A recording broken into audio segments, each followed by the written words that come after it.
सच्चा मन से प्रभु यीशु के, सच्चा मन से प्रभु यीशु के बोलावे तो भैया अभी स्वर आगे के छोड़ के, बोलावे तो भैया अभी स्वर आगे के छोड़ के। सच्चा मन से प्रभु यीशु के, सच्चा मन से प्रभु यीशु के बोलावे तो भैया अभी स्वर आगे के छोड़ के, बोलावे तो भैया अभी स्वर आगे के छोड़ के।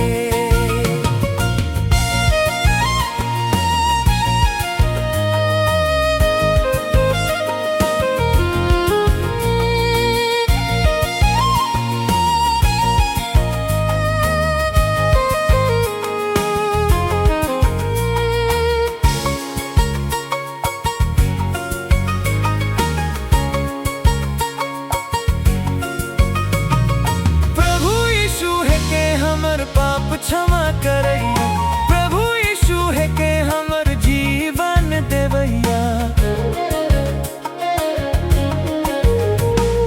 प्रभु यीशु है के हमर पाप क्षमा करैया, प्रभु यीशु है के हमर जीवन देवैया। सच्चा मन से प्रभु यीशु के, सच्चा मन से प्रभु यीशु के बोलावे तो भैया अभी स्वर आगे के छोड़ के, बोलावे तो भैया अभी स्वर आगे के छोड़ के।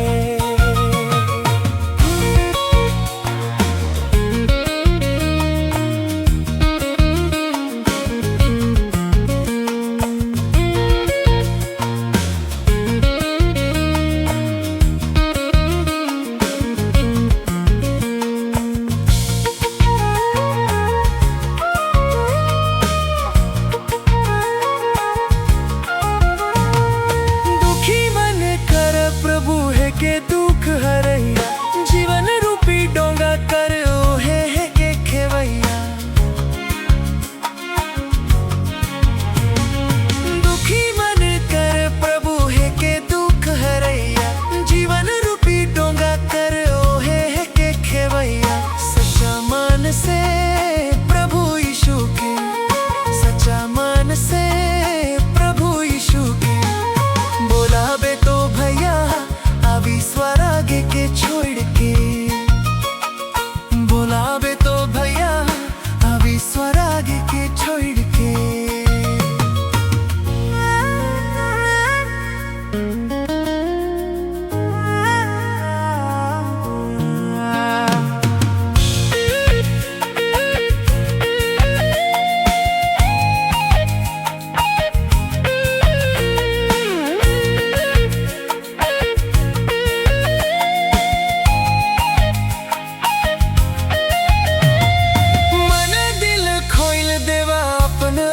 प्रभु लगी, प्रभु के बसावा दिले सुख और शांति लगी।